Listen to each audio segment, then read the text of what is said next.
Statistical mechanics या statistical physics? हाँ, थोड़ा वो क्या कर रहे हैं जी? कुंजे का फुल लो। मेनली स्टैटिस्टिकल मैकेनिक्स की बात करना है हम लोग को। देखो, इस टॉपिक का बहुत जगह हम लोग कहीं कहीं कुछ यूज किए किए हैं।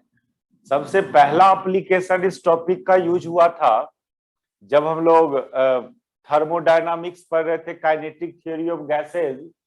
तो वहां पर डिस्ट्रीब्यूशन लॉ पढ़ा था, स्पीड डिस्ट्रीब्यूशन लॉ या velocity distribution law, Maxwell velocity distribution law था काइनेटिक थ्योरी ऑफ गैसेज में। वो मेनली स्टैटिस्टिकल मैकेनिक्स का पार्ट टॉपिक था वो, पर यहां भी करना, वो क्वेश्चंस को यहां भी करना है। सेमेस्टर 5 नहीं पढ़े आप, सेमेस्टर 5 पढ़ते तो वहां पर डाइलेक्ट्रिक प्रॉपर्टीज का जो डाइलेक्ट्रिक मटेरियल का जो प्रॉपर्टीज है वहां भी कुछ बात है, लैंगविन डीबाई थ्योरी सब था सेमेस्टर 5 का इलेक्ट्रोस्टैटिक्स में। तो उस जगह स्टैटिस्टिकल मैकेनिक्स का यूज होता। आपको आप अभी तक में, हाँ, कुछ इलेक्ट्रॉनिक्स की चर्चा हम लोग किया था। इलेक्ट्रॉनिक्स में भी स्टैटिस्टिकल मैकेनिक्स का एक फर्मी फंक्शन उंक्शन की बात किए थे। तो थोड़ा बहुत इसका एप्लीकेशन पहले कोई कोई टॉपिक में, खासकर Maxwell Boltzmann speed distribution law, Maxwell Boltzmann velocity distribution law ही ओनली देखा था हम लोग। यदि उस चैप्टर में थोड़ा और आगे बढ़ते, शायद किसी किसी में हम कर भी देते हैं उस बात को, Maxwell distribution, Maxwell energy distribution law. ये सब एक्चुअली है क्या? ये स्टैटिस्टिकल मैकेनिक्स मेनली क्या है? ये ऐसा कोई सिस्टम जिसके अंदर लार्ज नंबर्स ऑफ पार्टिकल्स हो, उसके लिए ये मैकेनिक्स वैलिड है। कम पार्टिकल वाले सिस्टम के लिए ये मैकेनिक्स वैलिड नहीं है। यानी इस मैकेनिक्स से जो रिजल्ट लाओगे आप कम पार्टिकल का सिस्टम के लिए, तो वो रिजल्ट आपका एक्सपेरिमेंटल रिजल्ट से बहुत डिफर करता है। और लार्ज नंबर पार्टिकल का सिस्टम का कोई रिजल्ट आप इस मैकेनिक्स से डिराइव करोगे तो वो एक्सपेरिमेंटल रिजल्ट का ज्यादा क्लोज होता है। तो mainly statistical mechanics is valid for a system containing large number of particles, molecules। ये बात पहले लिख लो, सब बात को स्टेप वाइज बहुत कुछ डिस्कस करेंगे, उसका कंक्लूजन यहाँ पर मेंशन करेंगे हम लोग। तो पहला इंट्रोडक्शन इस मैकेनिक्स का, इस फिजिक्स का, कि this mechanics valid,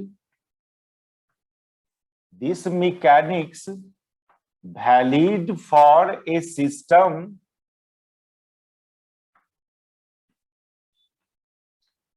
containing large number of particles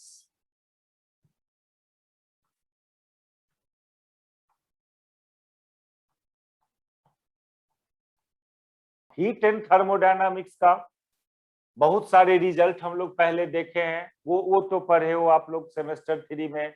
अब देखना उसी सब रिजल्ट को इस मैकेनिक्स से कैसे डिराइव होता है। तो सबसे पहली बात कि ये मैकेनिक्स कम पार्टिकल के सिस्टम के लिए वैलिड नहीं है। ये लार्ज नंबर ऑफ पार्टिकल का जो सिस्टम होगा उसके लिए वैलिड होता है। Large number of particle system में क्लासिकल मैकेनिक्स सुटेबल नहीं होता है। न्यूटन्स लॉज ऑफ मोशन, देखो क्लासिकल मैकेनिक्स में भी 3 साइंटिस्ट का मैकेनिक्स था। न्यूटोनियन मैकेनिक्स, एक 2 मैकेनिक्स तो हम लोग स्किप कर गए सेमेस्टर 5 में, वो लैग्रेंज हैमिल्टन मैकेनिक्स था। ये 3 मैकेनिक्स, ये तीनों न्यूटोनियन, लैग्रेंज, हैमिल्टन, ये मैकेनिक्स क्लासिकल मैकेनिक्स के अंदर आता है। ये मैकेनिक्स, ये तीनों मैकेनिक्स कम पार्टिकल का सिस्टम हो तो ज्यादा सुटेबल है, तो आप उसको डिस्कस कर लोगे। लेकिन लार्ज नंबर ऑफ पार्टिकल का system such as gaseous system, metal, metal भी large number of, gaseous system तो समझ रहे हैं, लार्ज नंबर पार्टिकल का सिस्टम है वो। थोड़ा भी गैस लेंगे तो उसमें Avogadro number 10 to the power 23 के ऑर्डर में मोलिक्यूल्स पार्टिकल होगा। मेटल की बात करते हो तो वो भी एक सिस्टम है लार्ज नंबर ऑफ पार्टिकल्स का, जैसे इलेक्ट्रॉन्स, उसके अंदर लार्ज नंबर ऑफ इलेक्ट्रॉन्स है। आप रेडिएशन की बात करते हो, वो भी एक सिस्टम है लार्ज नंबर ऑफ पार्टिकल्स का, जैसे फोटोन, उसमें बहुत सारे फोटोन होता है, लार्ज नंबर ऑफ फोटोन होता है। आप डाइलेक्ट्रिक मटेरियल, वो भी एक सिस्टम है लार्ज नंबर ऑफ पार्टिकल का, जैसे डाइपोल, डाइलेक्ट्रिक मटेरियल के अंदर नंबर ऑफ डाइपोल्स होता है। तो ये सब जो कुछ सिस्टम हम लोग बोला, ये सब लार्ज नंबर ऑफ पार्टिकल का सिस्टम है। इस सब सिस्टम से रिलेटेड कोई रिजल्ट आपको डिराइव करना है तो इस मैकेनिक्स से भी डिराइव हो जाएगा। ऐसे दूसरा भी मेथड था उस सब सिस्टम से रिलेटेड कोई काम करने का, क्लासिकल मैकेनिक्स।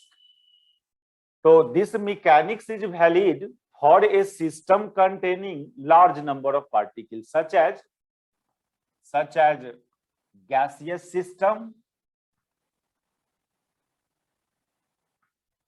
गैसियस सिस्टम में लार्ज नंबर ऑफ पार्टिकल क्या है? It contain large number of molecules, large number of identical molecules. देखो आज तो हम लोग इंट्रोडक्शन ही करेंगे इस मैकेनिक्स का, क्या है ये, क्या करना है एक्चुअली इसके अंदर। It contains large number of identical molecules. दूसरा हुआ metal, it contain large number of electron,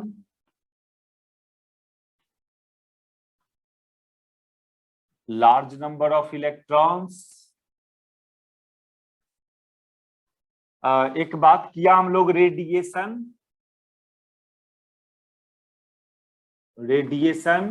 it contain large number of photon,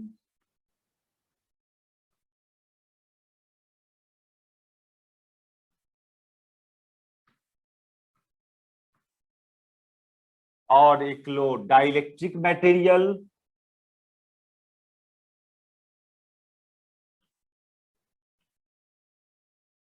it contain large number of dipole, लिख लो इसको नीचे, it contain large number of dipole इसके अंदर। तो इस सब सिस्टम में ये मैकेनिक्स ज्यादा यूजफुल होता है। फिर लिखें the result derive bye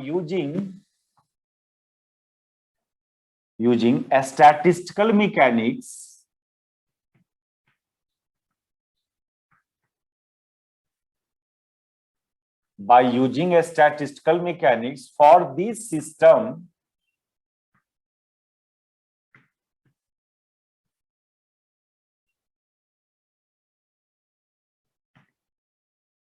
is very close to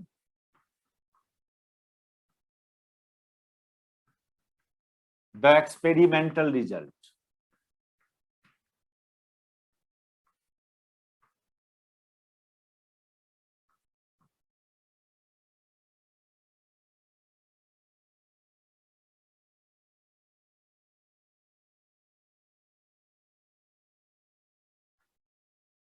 If system contain a small number of particles,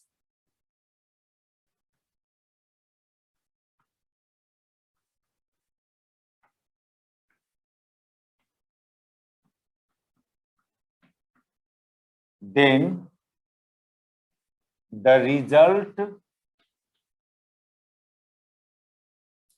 derived by statistical mechanics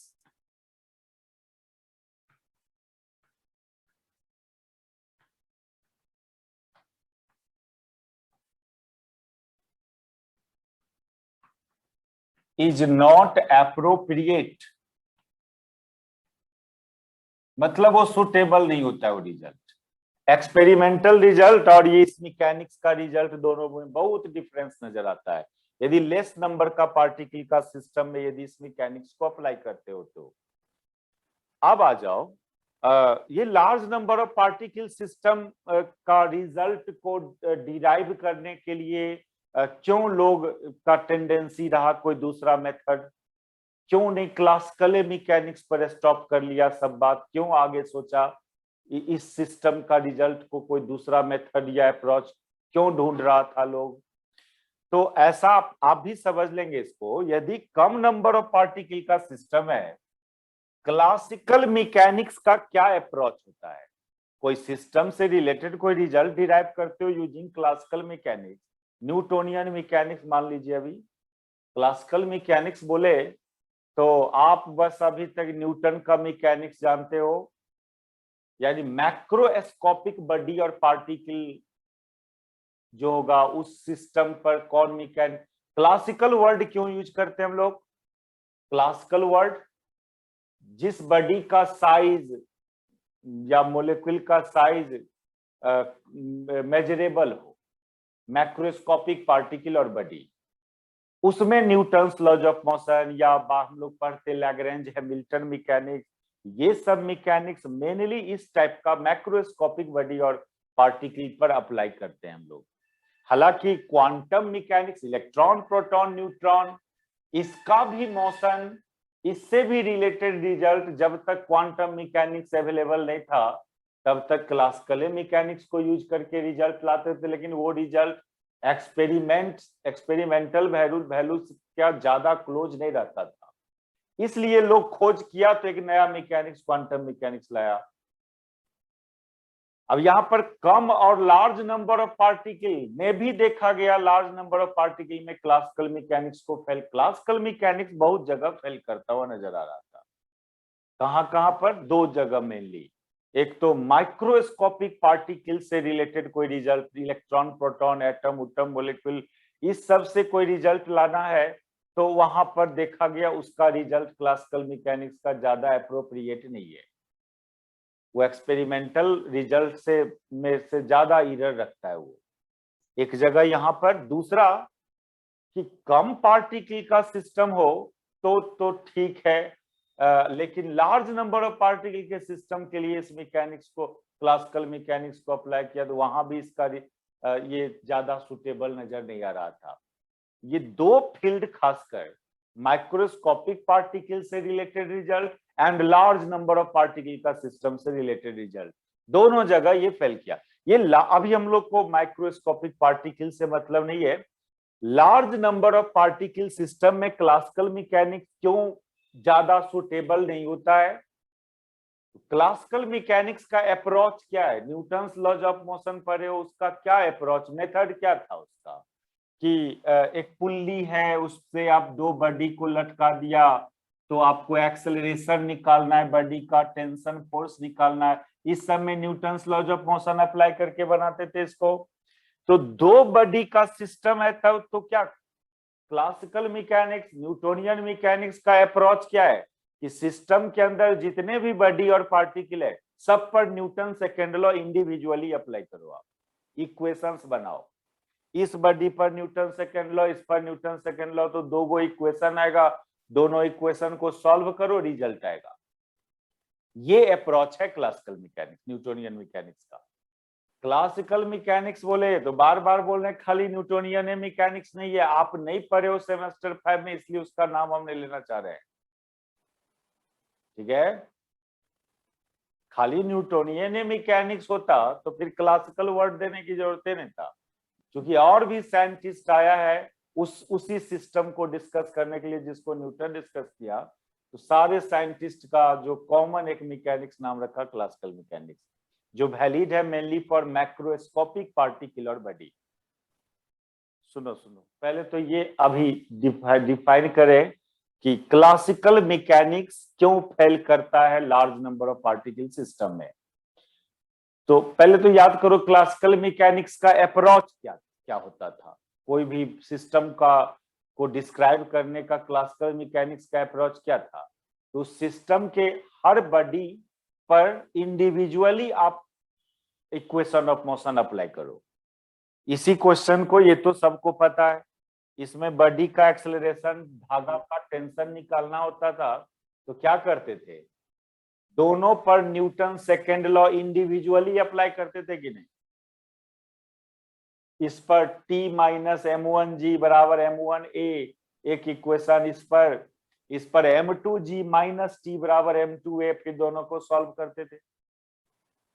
अब आप ही बताओ, यदि लार्ज नंबर ऑफ पार्टिकल का सिस्टम होगा तो ये संभव है क्या कि हर पार्टिकल पर न्यूटन सेकेंड लॉ अप्लाई करोगे, और कितना इक्वेशंस बनेगा, क्या उस इक्वेशंस को सॉल्व कर पाओगे? No sir. नहीं। तो इसलिए एक न्यू अप्रोच, न्यू मेथड लोग के मन में था, पता करें लार्ज नंबर ऑफ पार्टिकल के सिस्टम का रिजल्ट को, जहां क्लासिकल मैकेनिक्स यूज नहीं करना पड़े आपको। तो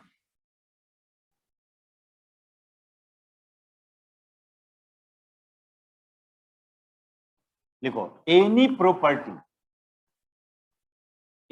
property of these system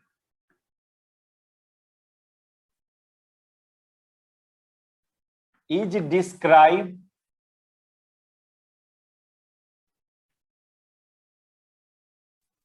described by using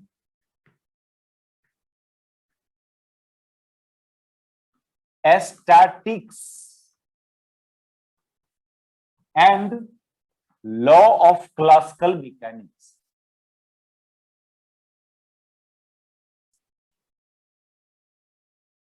ऐसा नहीं बोल रहे हैं कि इस मैकेनिक्स में क्लासिकल मैकेनिक्स का यूज नहीं है, अकेले वही यूज नहीं किया गया, उसके साथ एक और चीज यूज किया गया है, statics.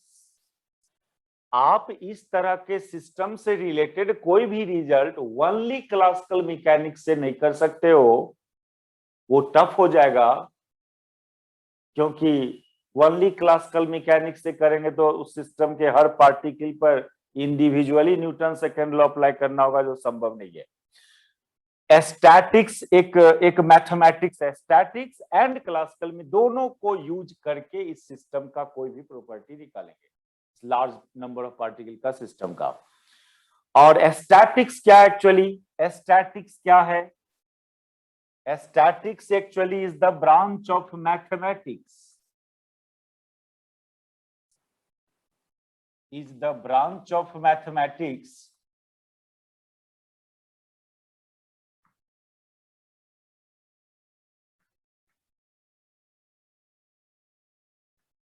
in which we collect data collect करते हो and categorize these data, इस डाटा को कैटेगरी में बांटो। अब डाटा मतलब, अब एज का डाटा लाते हो कि इस एज से इस एज तक का कितना आदमी है, इस एज से इस एज तक का कितना आदमी है, ये एक डाटा हुआ रिलेटेड विथ एज। फिर इस एज से इस एज तक में इतना आदमी को कोरोना हुआ, इस एज से इस एज तक में इतना, तो एक फिर डिजीज का एक डाटा हो गया। यानी डाटा कलेक्ट कीजिए और उस डाटा को कैटेगरी में बांटिए, फिर उसको टेबल फॉर्म में सजाइए, ये मैथमेटिक्स है, स्टैटिक्स। और बाद में उस डाटा का एक एवरेज वैल्यू निकालिए, मोस्ट प्रोबेबल वैल्यू, ठीक है। अब अभी बच्चा पर कोरोना वायरस का ट्रायल चल रहा है, क्या देश के सब बच्चा पर ट्रायले करेगा? कुछ बच्चा पर ट्रायल करेगा और एक एवरेज रिजल्ट की बात करेगा, वो नहीं। तो ये है statics. We collect data and categorise it, categorize it and arrange in table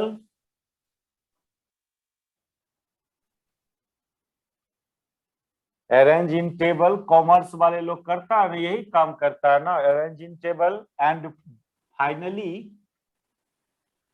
find average value, finally find average value.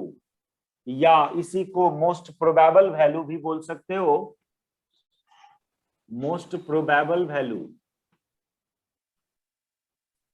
देखिए एक्चुअली होता क्या है ना, हम लोग के पढ़ने का जो अप्रोच होता है और उस मैकेनिक्स का इन्वेंशन का जो अप्रोच होता है, पहले तो देख लिया जाता है कि ऐसा ऐसा हुआ, आप आगे क्या करोगे, क्या होना है, उसको पहले लिख रहे हो क्या? उस यस सर। को डिस्कस करने चले हैं आप, मीन्स अगला बात का निचोड़ आप बोल रहे हैं यहाँ पर, तो इसलिए ये 100% समझने की बात नहीं होगा। क्या वो एक्सेप्ट करना कि हाँ ये बात होना है आगे, ये सब समझने का बात नहीं है। ये तो अगला रिजल्ट का निचोड़ आप लिख रहे हैं कि हम जानते हैं कि हाँ आगे हमको ये काम करना है, दैट इज, वो इस बात से काम करना है आगे आपको। तो एवरेज वैल्यू निकालेंगे, लेकिन तो स्टैटिक्स यूज करना है, ये सब डाटा कैलकुलेट करना, उसको कैटेगरी में बांटना, फिर उसका एवरेज वैल्यू, यानी स्टैटिस्टिकल मैकेनिक्स कोई एक पार्टी सिस्टम के कोई एक पार्टिकल के मोशन को पर फोकस नहीं करता है, वो एवरेज की बात करता है। जबकि क्लासिकल मैकेनिक्स का अप्रोच होता था कि सिस्टम के हर पार्टिकल को इंडिविजुअली कंसीडर करें तब रिजल्ट निकालें। स्टैटिस्टिकल मैकेनिक्स सिस्टम के कोई एक पार्टिकल पर कॉन्सेंट्रेट नहीं होता है, सिस्टम का कोई इस पार्टिकल का जो बिहेवियर आया कुछ टाइम तक, फिर उस पार्टिकल का वही चीज से रिलेटेड बिहेवियर उस उतना टाइम तक क्या रहा, तो जाके फिर सबका क्या करता है, वो एक एवरेज में, जैसे होता है ना कि हमारा टेम्परेचर भर आज के दिन में इतना रहा, ये इतना बजे इतना रहा, इतना बजे इतना, फिर उसका टेम्परेचर, ये सब मेजर करके फिर एवरेज निकालोगे, हाँ भाई इसका टेम्परेचर भर दिन में इतना डिग्री सेंटीग्रेड रहा, इसके आसपास, ये सब एक स्टैटिक्स का मीनिंग हो जाता है। तो स्टैटिक्स में हम लोग मेनली कोई एक पार्टिकल का पर फोकस नहीं करके पूरे सिस्टम का एक एवरेज वैल्यू पर फोकस करते हैं, जबकि क्लासिकल मैकेनिक्स पूरे सिस्टम का एवरेज से उसको मतलब नहीं होता है, वो हर सिस्टम के हर पार्टिकल का बिहेवियर से उसको मतलब होता है। ये थोड़ा डिफरेंस क्लासिकल मैकेनिक्स में और स्टैटिस्टिकल मैकेनिक्स में, ये भी statistical mechanics also follow classical mechanics, लेकिन क्लासिकल मैकेनिक्स और स्टैटिस्टिकल में मेन डिफरेंस है कि यहाँ एक पार्टिकल पर कंसंट्रेट नहीं करना है, उस पूरे सिस्टम का एक एवरेज वैल्यू पर कंसंट्रेट करना है। अब कहोगे तो कॉन्ट्रेडिक्शन वाली बात हुआ, स्टैटिक्स कर रहा है एवरेज निकालो, क्लासिकल मैकेनिक्स बोल रहा है नहीं एक पार्टिकल पर कंसंट्रेट करो, तो दोनों का एक इंटरमीडिएट बिहेवियर है क्लासिकल मैकेनिक्स। अच्छा, दूसरा बात,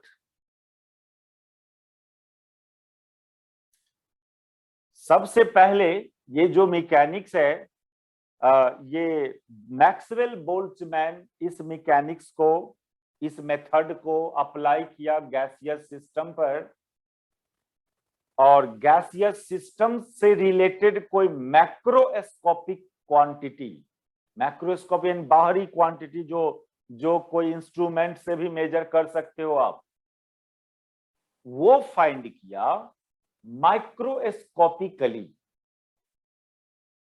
बहुत जगह डिफिनीशन देखोगे स्टैटिस्टिकल मैकेनिक्स का, it is the branch of mechanics या branch of physics in which any macroscopic quantity of system containing large number of particles can be found microscopically।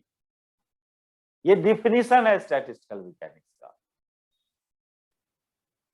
पहले लिखो तो फिर ये मैक्रोस्कोपिक क्वांटिटी क्या हुआ सिस्टम का, एंड माइक्रोस्कोपिकली स्टडी करना उस क्वांटिटी को, ये सब का क्या मीनिंग निकलता है।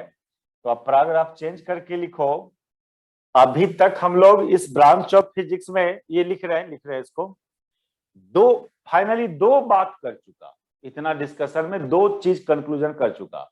एक बात कि this mechanics valid for large number of particle system. दूसरा बात बोला कि इस मैकेनिक्स में भी क्लासिकल मैकेनिक्स यूज होता है, लेकिन विथ स्टैटिक्स। इसका मतलब क्लासिकल मैकेनिक्स बोलता है कि एक हर पार्टिकल पर कॉन्सेंट्रेट करो, स्टैटिक्स बोलता है नहीं, एवरेज वैल्यू पर कॉन्सेंट्रेट करो।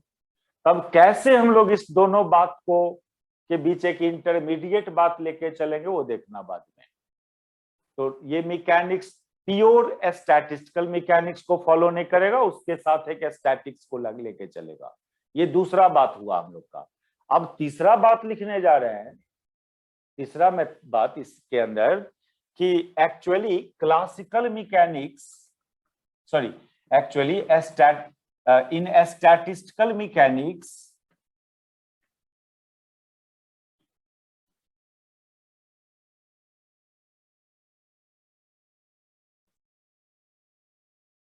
the macroscopic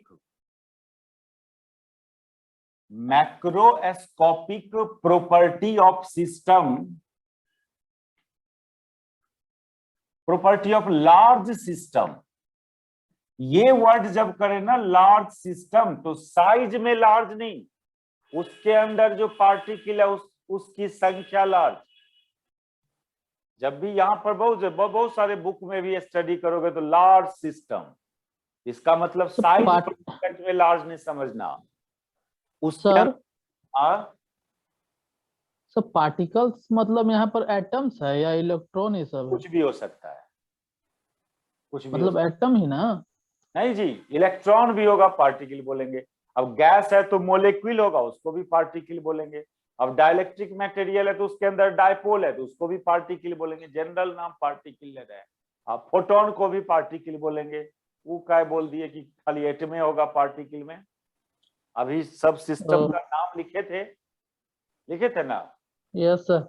large system containing large number of particle. अब जो वो पार्टिकल इलेक्ट्रॉन हो, प्रोटॉन हो, न्यूट्रॉन, फोटोन, मोलेक्यूल हो, डाइपोल हो, सब कॉमनली पार्टिकल। उस तरह के सिस्टम को large system. We study macroscopic property of large system microscopically.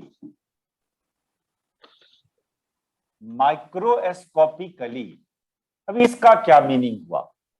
ये डिफिनीशन, यही डिफिनीशन है स्टैटिस्टिकल मैकेनिक्स का। शॉर्टली ये लैंग्वेज आपको सभी बुक्स में मिलेगा डिफिनीशन की जगह, कि actually statistical mechanics describe macroscopic behaviour of system microscopically.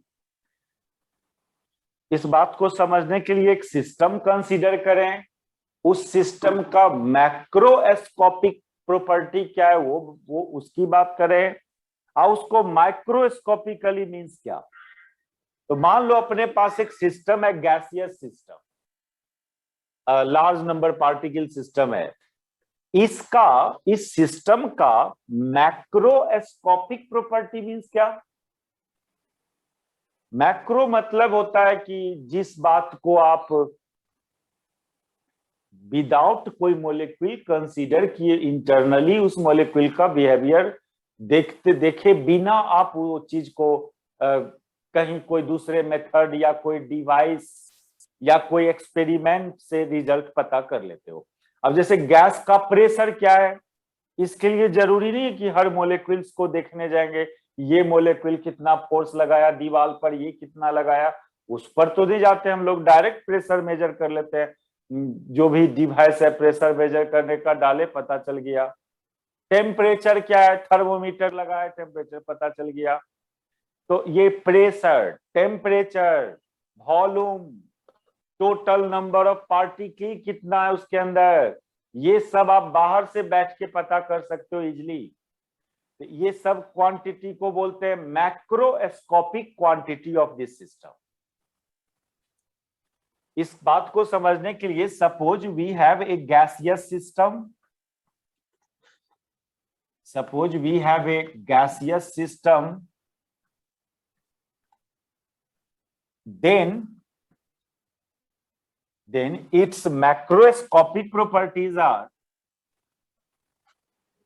its macroscopic properties are क्या क्या, प्रेशर हुआ, temperature, volume, total internal energy, internal energy, specific heat,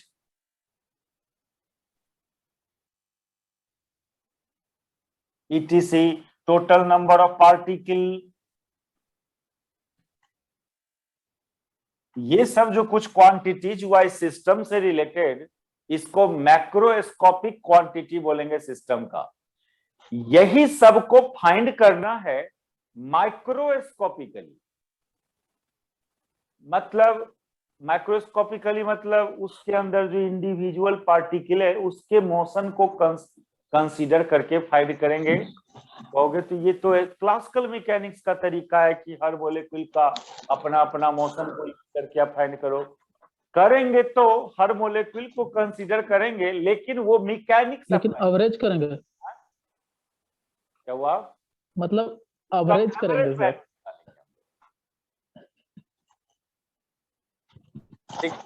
आपको जब माइक्रोस्कोपिकली स्टडी करना सिस्टम को, तो गैसियस सिस्टम यदि है तो उसका माइक्रोस्कोपिक बिहेवियर क्या है? उसके अंदर पार्टिकल है, मोलिक्यूल है, और वो रैंडम मोशन में है, और ड्यूरिंग रैंडम मोशन उसका पोजीशन चेंज हो रहा है, उसका मोमेंटम चेंज हो रहा है। यही दो बात तो दिखता है, और कुछ नहीं बोल सकते हो। इतना बात तो जरूर बोल सकते हो कि जो मॉलिक्यूल होगा उसका पोजीशन चेंज हो रहा है, उसका मोमेंटम बार बार कोलिजन करता है और मोमेंटम चेंज हो रहा है। ये position and momentum of particle of system, ये माइक्रोस्कोपिक प्रॉपर्टी हुआ सिस्टम का। अब ये बोल दे कि उसका पार्टिकल का पोजीशन पता करो, ये नहीं पता कर सकते हो। उस पार्टिकल का मोमेंटम पता करो, वो फाइंड नहीं हो पाएगा आपसे। कोई भी एक्सटर्नल कोई ऐसा डिवाइस, कोई मैथमेटिक्स नहीं है कि उस सिस्टम, उस मॉलिक्यूल का मोमेंटम आप निकाल लो। दैट इज जो माइक्रोस्कोपिक क्वांटिटी हुआ। और जिस चीज को एक्सटर्नली कोई डिवाइस, कोई मेथड से डिराइव कर लेते हो, वो मैक्रोस्कोपिक क्वांटिटी हुआ। प्रेशर को इजिली पता कर लेते हैं एक्सपेरिमेंटली, पीवी बराबर एनआरटी इक्वेशन से पी निकाल सकते हो आप। लेकिन position and momentum of each particle of gas, ये कोई ऐसा कुछ मेथड नहीं है जिससे आप फाइंड कर लेंगे। सो अलग करके भी नहीं निकलेगा? इंडिविजुअली भी नहीं निकलेगा कोई नहीं। किसी पार्टिकल का नहीं। क्या सिलेंडर के अंदर घुस जाइएगा? प्रेशर मेजर करने के लिए सिलेंडर के अंदर जाने की जरूरत नहीं है ना। टेम्परेचर मेजर करने के लिए सिलेंडर के अंदर जाने की जरूरत नहीं ना है। लेकिन कौन मॉलिक्यूल कहाँ है कंटेनर में, वो सिलेंडर, शीशा का सिलेंडर लीजिएगा तब भी मॉलिक्यूल दिखाई देगा गैस का। जैसे सर हम लोग एटम, आइडेंटिकल मॉलिक्यूल होता है, आइडेंटिकल। वही तो कैसे पता चलेगा कि ये मॉलिक्यूल यहाँ था वही यहाँ आ गया है? ये कैसे पता चलेगा? क्योंकि सब मॉलिक्यूल तो एक जैसा दिख रहा है। ये भी तो बोल सकते हो कि नहीं वो मॉलिक्यूल वही है, ये भी संभावना है। रैंडम मोशन का मतलब ये होता है। तो देखना कैसे प्रेशर, वॉल्यूम, टेम्परेचर, ये पोजीशन एंड मोमेंटम को यूज करके निकाला जाए। यानी माइक्रोस्कोपिक बिहेवियर यूज करके आप प्रेशर निकालोगे। मॉलिक्यूल का पोजीशन, मोमेंटम कंसीडर करेंगे सभी मॉलिक्यूल का, उसको यूज करके हम, यानी माइक्रोस्कोपिक प्रॉपर्टी यूज करके हम मैक्रोस्कोपिक प्रॉपर्टी निकालने जाएंगे। यानी प्रेशर, वॉल्यूम, टेम्परेचर ये निकालने जाएंगे, टोटल एनर्जी निकालने जाएंगे। ये तो इस सिस्टम में समझाया। ये डिफिनीशन अदर लार्ज सिस्टम में भी डिफाइन होगा। अब डायपोल में भी चलेगा। ये डायपोल में देखो, लार्ज सिस्टम भी दो टाइप का, ये चीज लिख लो थोड़ा। लार्ज सिस्टम भी दो टाइप का, एक होता है स्टैटिक सिस्टम, एक डायनामिक सिस्टम।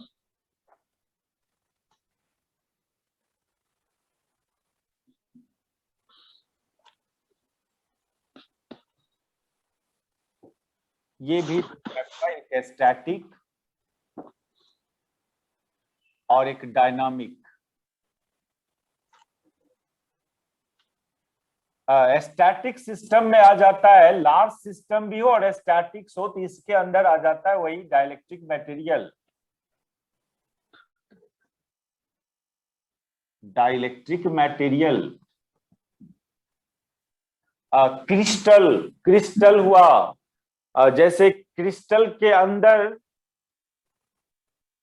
बहुत सारे एटम्स है, अपने लैटिस पॉइंट पर है, ये डिस्टेंस है उसके बीच का, ये इतना डिस्टेंस पर सिचुएटेड है वो एटम। ये सब बात तो हो गया माइक्रोस्कोपिक प्रॉपर्टी उस क्रिस्टल का। लेकिन मैक्रोस्कोपिक प्रॉपर्टी क्या हुआ क्रिस्टल का? उसका साइज क्या है ना, साइज क्या है, वो सॉलिड है कि लिक्विड है, सॉलिड स्टेट में है कि लिक्विड स्टेट में है। क्रिस्टल तो सॉलिड स्टेट की बात है। साइज क्या हुआ, वो ट्रांसपेरेंट है कि ओपैक है, ये सब मैक्रोस्कोपिक बिहेवियर हुआ है, तो बाहर से जान सकते हो इस बात को। लेकिन क्यों ओपैक है वो, ये बॉडी, ये क्रिस्टल, वो क्रिस्टल क्यों ट्रांसपेरेंट है, इस बात को डिस्क्राइब किया जाएगा क्रिस्टल के अंदर का लैटिस स्ट्रक्चर को यूज करके। यानी मैक्रोस्कोपिक क्वांटिटी फाइंड करो microscopically. Dielectric material static system है क्योंकि इसके अंदर डाइपोल है और डाइपोल रेस्ट में होता है, डाइपोल रेस्ट में होता है, तो वो स्टैटिक सिस्टम। लेकिन dynamic large system means metal, metal एक डायनामिक सिस्टम है, इसके अंदर इलेक्ट्रॉन्स होता है जो वो रैंडम मोशन कर रहा होता है, यानी जो मोलिक्यूल्स है सिस्टम के अंदर वो मोशन में हो तो डायनामिक सिस्टम हुआ वो। और यदि मोलिक्यूल्स रेस्ट में है, पार्टिकल रेस्ट में है, तो वो स्टैटिक सिस्टम। तो दोनों को डिस्कस करना है स्टैटिस्टिकल मैकेनिक्स के अंदर। मेटल हुआ, रेडिएशन, रेडिएशन हुआ, गैस हुआ, ये सब डायनामिक सिस्टम के अंदर आता है। ये जो डिफिनीशन लिखे कि we find macroscopic property of system using microscopically, ये बात डाइलेक्ट्रिक मटेरियल गैसियस सिस्टम में समझाया अभी आपको कि हम प्रेशर वॉल्यूम निकाल सकते हैं, total internal energy, specific heat of gas, ये सब फाइंड कर सकते हैं by using position and momentum of molecules, and position and momentum is microscopic property. अब यही बात आप चलो डाइलेक्ट्रिक मटेरियल में कैसे ये डिफिनीशन सुटेबल है। डाइलेक्ट्रिक मटेरियल का मैक्रोस्कोपिक प्रॉपर्टी क्या है? Permittivity, permeability. ये किस मटेरियल का क्या परमिटिविटी होगा, तो ये तो बहुत सिंपल एक्सपेरिमेंट है, उसके मटेरियल के अंदर जाने की जरूरत नहीं आपको। आप उस मटेरियल, 2 चार्ज पार्टिकल लेना, उसको हवा में रखना, कितना फोर्स आया, अब उस दोनों चार्ज पार्टिकल को उस मटेरियल के अंदर रखो, अब कितना फोर्स आया, अब उस फोर्स को डिवाइड कर देते हो, परमिटिविटी आ जाता है। इसके लिए क्या हमको डायपोल के अंदर जाने की जरूरत पड़ा? डाइलेक्ट्रिक मटेरियल का अंदर का कोई चीज कंसीडर करना पड़ा क्या? नहीं। स्टैटिक सिस्टम मींस जिस सिस्टम का पार्टिकल रेस्ट में हो। डायनामिक सिस्टम जिस सिस्टम का पार्टिकल मोशन में हो, मोशन में हो। मेटल डायनामिक सिस्टम क्यों हुआ? क्योंकि इलेक्ट्रॉन उसमें मूव करता है। मेटल एक सिस्टम है जिसके अंदर लार्ज नंबर ऑफ इलेक्ट्रॉन्स है और वो मोशन में होता है। रेडिएशन क्यों डायनामिक सिस्टम हुआ? क्योंकि फोटोन मूव होता है सर। इलेक्ट्रॉन्स होता है, वो भी मोशन में होता है। Yes sir. गैस क्यों डायनामिक सिस्टम हुआ? उसके अंदर लार्ज नंबर ऑफ है, वो भी मोशन में है। सुनिए, हम लोग उस डिफिनीशन को, स्टैटिस्टिकल मैकेनिक्स के उस डिफिनीशन को एक बार गैसियस सिस्टम पर अप्लाई करके दिखाया, अब एक बार डाइलेक्ट्रिक मटेरियल पर हम आपको अप्लाई करके दिखा रहे उस डिफिनीशन को। वहां पर मैक्रोस्कोपिक प्रॉपर्टी का मतलब क्या, डाइलेक्ट्रिक मटेरियल केस में माइक्रोस्कोपिक प्रॉपर्टी मतलब क्या? बोले ना स्टैटिस्टिकल मैकेनिक्स में we find macroscopic property by using microscopically, यही बात बोले ना। ये चीज डाइलेक्ट्रिक मटेरियल में कैसे अप्लाई होता है? For in case of dielectric material,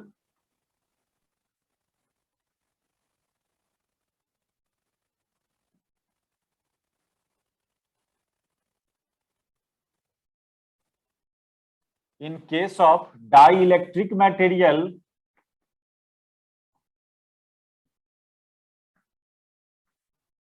permittivity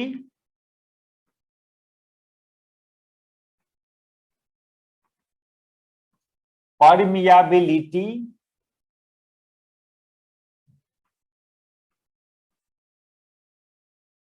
refractive index etc are macroscopic quantity.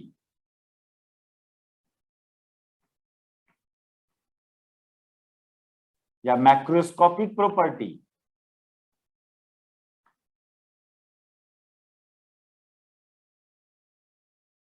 और भी बात, इलेक्ट्रिक फील्ड इनसाइड मटेरियल क्या होगा, ये सब चीज, ये सब मैक्रोस्कोप। क्यों मैक्रोस्कोपिक प्रॉपर्टी है ये परमिटिविटी, कि क्यों इसको पर मैक्रोस्कोपिक रखा?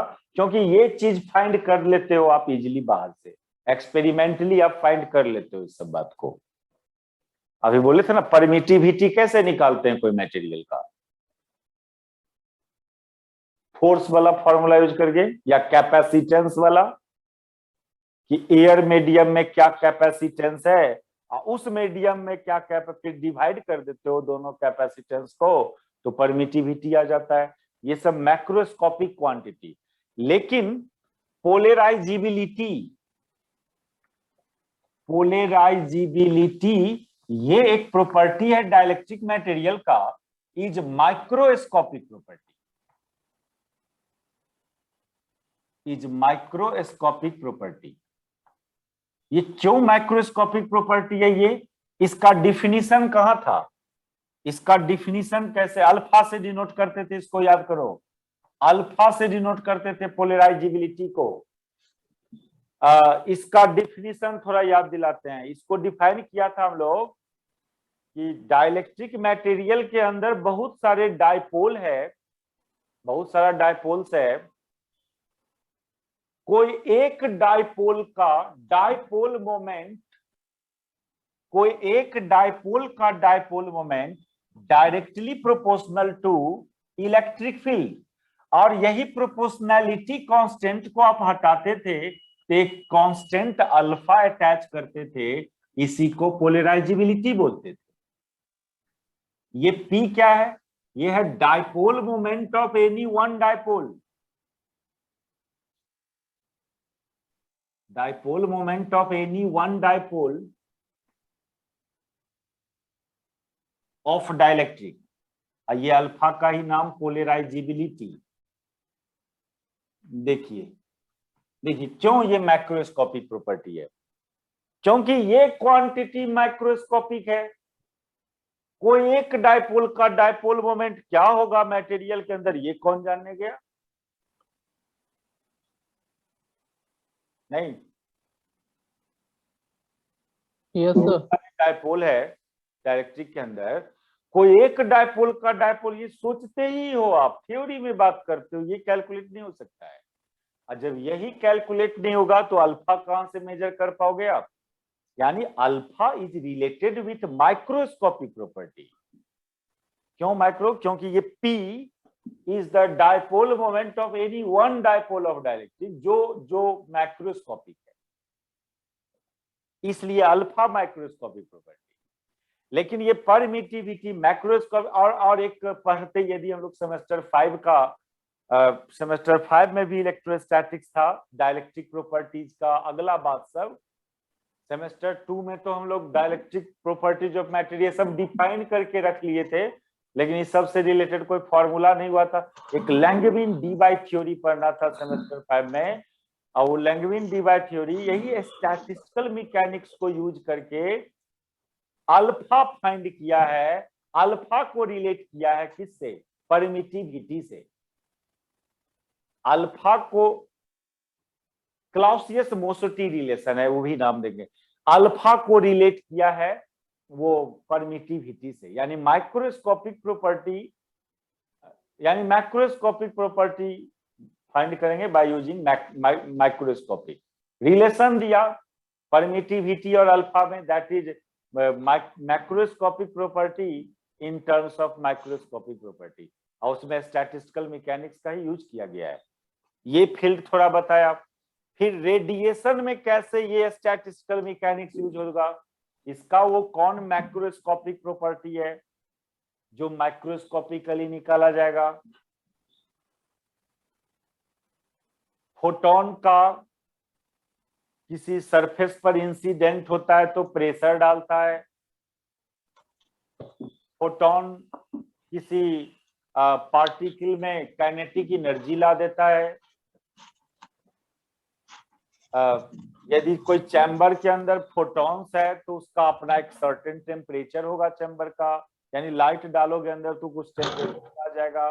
देखना रेडिएशन फिजिक्स पढ़ेंगे, वहां पर रेडिएशन का ऐसा कौन चीज है जो मैक्रोस्कोपिक प्रॉपर्टी है, उसका ऐसा कौन बात है जो माइक्रोस्कोपिक प्रॉपर्टी है, और कैसे वो मैक्रोस्कोपिकली निकालेंगे। ये मैक्रो माइक्रो ये जान नहीं छोड़ेगा पूरे स्टैटिस्टिकल मैकेनिक्स में, समझे। कान को यस थोड़ा सर। कान में भरा उरा हुआ होगा तो उसको साफ कर लेना, नहीं तो कंफ्यूज मत करना। बोलेंगे मैक्रो समझ लेंगे माइक्रो। तो मैक्रोस्कोपिक प्रॉपर्टी बोल रहे हैं, माइक्रोस्कोपिक प्रॉपर्टी बोल रहे हैं, बाद में मैक्रो स्टेट माइक्रो स्टेट ये सब डिफाइन होगा। तो इस 4 वर्ड में macro state, micro state, macroscopic property, microscopic property, ये बहुत यूज है इस टर्म का, इस वर्ड का खूब यूज होना है। चलो अब छोड़ो इस बात को, ये थोड़ा डिस्क्रिप्शन दिया हम लोग तो निचोड़ समझ गया। तीन बात आप फाइनली इस डिस्कशन में माइंड में रखना कि ये mechanics large number of particle में अप्लाई होना है, और दूसरा कि ये मैकेनिक्स क्लासिकल मैकेनिक्स को भी यूज करेगा, लेकिन साथ साथ एगो मैथमेटिक्स अब लेके चलेगा। ये स्टैटिकल मैथमेटिक्स, स्टैटिक्स एक मैथमेटिक्स ब्रांच का, इसलिए इस पूरे ब्रांच का नाम स्टैटिस्टिकल मैकेनिक्स रखा गया, क्योंकि तो मैकेनिक्स भी यूज होता है और स्टैटिक्स भी यूज होता है। और रियली में इस मैकेनिक्स के अंदर कोई एक पार्टिकल पर का मोशन कॉन्सेंट्रेट नहीं करना, एक्चुअली एक एवरेज बिहेवियर पता करना होता है।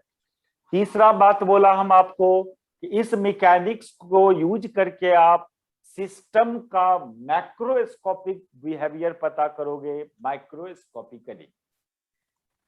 सबसे पहले मैक्सवेल बोल्ट्जमैन इस मैकेनिक्स को अप्लाई किया और गैसियस सिस्टम के लिए अप्लाई किया था ये, और इसको अप्लाई करके गैसियस सिस्टम से रिलेटेड बहुत सारे रिजल्ट डिराइव किया, जो आप पहले क्लासिकल मैकेनिक्स यूज करके भी डिराइव करते थे उस रिजल्ट को सेमेस्टर 3 लेवल के थर्मोडायनामिक्स या 11 लेवल के थर्मोडायनामिक्स में। अब प्रेशर उससे निकालते थे तो काइनेटिक एनर्जी, हर मॉलिक्यूल का काइनेटिक एनर्जी यूज करके निकालते थे, प्रेशर वॉल्यूम, ये सब जो भी रिजल्ट आप देखना कभी 11 का लेवल का हीट एंड थर्मोडायनामिक्स में, तो Newton's laws of motion, collision phenomena, conservation of momentum, inner conservation of energy, ये सब रिलेशंस यूज करके डिराइव करते थे पहले, यानी pure classical mechanics Newton mechanics use करके डिराइव करते थे। वही सब रिजल्ट मैक्सवेल बोल्ट्जमैन इस स्टैटिक्स और मैकेनिक्स दोनों को साथ में लेके डिराइव किया, तो वो सब रिजल्ट डिराइव हुआ। बाद में इस मैकेनिक्स को जब इलेक्ट्रॉन प्रोटॉन मेटल उटल रेडिएशन पर अप्लाई किया मैक्सवेल बोल्ट्जमैन, तो फिर वो मेथड फेल करता, क्लासिकल मैकेनिक्स फेल कर, स्टैटिस्टिकल मैकेनिक्स फेल करता हुआ नजर आया। स्टैटिस्टिकल मैकेनिक्स खाली गैसियस सिस्टम के लिए मैक्सवेल बोल्ट्जमैन किया था अप्लाई, तो रिजल्ट करेक्ट आया, पहले ही जैसा रिजल्ट आया। लेकिन फिर मैक्सवेल बोल्ट्जमैन उस मेथड को रेडिएशन पर अप्लाई किया, मेटल पर अप्लाई किया, तो देखा यहां पर फेल कर रहा है। तो फिर आया Bose Einstein. Bose and Einstein अपना इंडिया का एक साइंटिस्ट और आइंस्टीन मिलके वो रेडिएशन फिजिक्स पर, रेडिएशन सिस्टम पर इस मैकेनिक्स को अप्लाई किया, कुछ बात उसमें एक्स्ट्रा डालते हुए, जूम करते हुए। फिर फर्मी डिराक साइंटिस्ट आया जो मेटल के अंदर इलेक्ट्रॉन, मेटल सिस्टम पर इस मैकेनिक्स को अप्लाई करके रिजल्ट डिराइव किया। तो मेनली हम लोग को स्टैटिस्टिकल मैकेनिक्स में दो ब्रांच को में डिवाइड करना है, पढ़ना भी है उस दोनों ब्रांच को। एक क्लासिकल स्टैटिस्टिकल मैकेनिक्स और एक quantum statistical mechanics. Classical statistical mechanics में हम लोग गैसियस सिस्टम से रिलेटेड काम करेंगे और क्वांटम स्टैटिस्टिकल मैकेनिक्स में हम लोग वो मेटल, रेडिएशन, इससे रिलेटेड काम करेंगे। तो तीन टोटल कहो तो तीन स्टैटिस्टिकल मैकेनिक्स। क्वांटम में दो ठो, एक बोस आइंस्टीन स्टैटिक्स और statistical mechanics and Fermi Dirac statistical mechanics, और एक क्लासिकल में मैक्सवेल। ये तीन देखना है। और ये तीनों साइंटिस्ट का अपना अपना जो स्टैटिस्टिकल मैकेनिक्स है वो तीन अलग अलग पार्टिकल के लिए है। मैक्सवेल बोल्ट्जमैन क्लासिकल पार्टिकल के लिए यानी गैसियस मॉलिक्यूल के लिए है, करेंगे ये सब बात हम लोग। तो क्या और करें और डिस्कशन? नहीं, अब डायरेक्ट सिलेबस। Yes sir.